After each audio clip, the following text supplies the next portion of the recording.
Hey guys, it's Rob. Just doing some more zoo testing. That looks pretty good actually. Uh, Good. This will be a showcase for Legion Loyalist, which I think is one of those cards in Modern that it's just under-respected. It's just disrespected as a card. I think you'll see in this match, like in a lot of matches, the Goyf. If it comes to the part where I need Goyf, mm, it's going to be a little bit rough. But you do not to say that there's any replacement for this, but this will get you through those critical early mid turns, like turns 4 and 5. That's where you want him. But right now, we've got other things on our plate.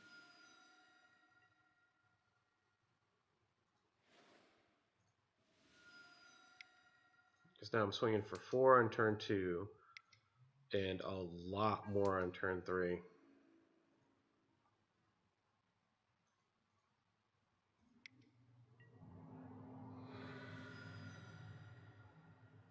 Okay. So turn 3 with the Tarkas and nothing else. I'm representing 76, 7 plus 3 is 10 plus 3 is 13. It's 13 damage. 13 more damage on turn 2 for a total of 16 damage.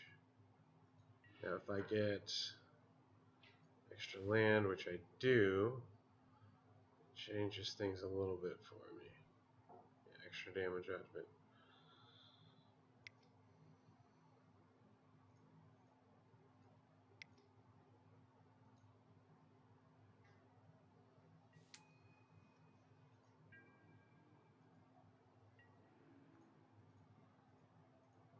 In this particular case, if there was no interaction from him, Atarka's command would hit for 7 damage at instant speed at 2 CC.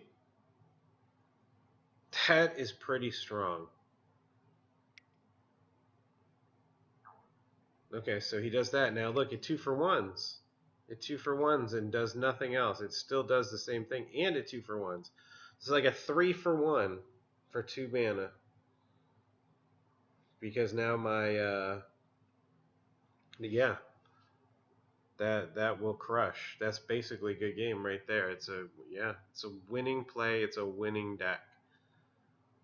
I got almost all my cards. I got all but one of my cards out of my hand by turn 3, just the same way Affinity tries to do. So this is like, I feel like this deck is somewhere between what you're used to seeing for Zoo and Affinity as far as speed goes, because this is Speed Zoo, as I call it. It just plays out real quick. There's just only there's only one creature, quote unquote, that is 2 casting costs, and as you see, I didn't even need it. That could have been a replacement bolt effect, and it would have been more useful to me than the Goyf. I will never replace the Goyf. I'm not saying to replace the Goyf, but in this particular scenario here, if I get to the point where I'm needing Goyfs, I'm probably floundering a little bit. Most of the time I can close the deal on turn 3 or 4, and Goyf never even hits the table. He's just my insurance for going turns 5, maybe 6. You get into turn 7 and 8 and you've got a problem. Something's gone wrong. So I would really like to know your opinions and your thought processes on the way I design my deck. Legion Loyalist, like you saw there, he turns your everything that's vanilla into a creature with great ability. So you have like these undercosted creatures which are undercosted because they are just vanilla.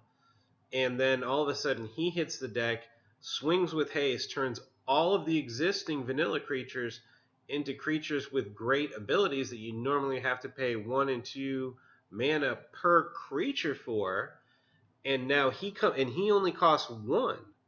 So he's extremely valuable here. So he takes up the spot of not a 1cc beater, although he can double as that in a pinch, which makes him even more awesome and flexible. So that aside, he takes up the spot of your utility spells where you would have a combat trick or something like that, or another bold effect or something along those lines. He fills that slot, but instead of doing that, he's he essentially fills a utility slot on a 1/1 hasted body. So it's pretty great. He fits the particular synergy here very well. He just synergizes extremely well. Um, I want to talk about Kithian a lot. I didn't get to see him that game, but he's very, very good here. I can't think of anywhere else where I would want him. But in this particular build, in this particular deck, I would say he really shines. I've flipped him on turn 2 a bunch of times, and you're swinging for a turn 3. At turn 3, you're swinging for lethal damage with a 5/5 indestructible first strike trampler in a lot of cases. When you got your Legion Loyalist and your Targus Command, there's a lot of different combos. Or it could be worse. It could be he could be a huge monster. He could be an 8/8 trampling 8/8 trampler. On turn 3, you're swinging with an 8/8 trampler indestructible, an indestructible 8/8 trampler. Not bad.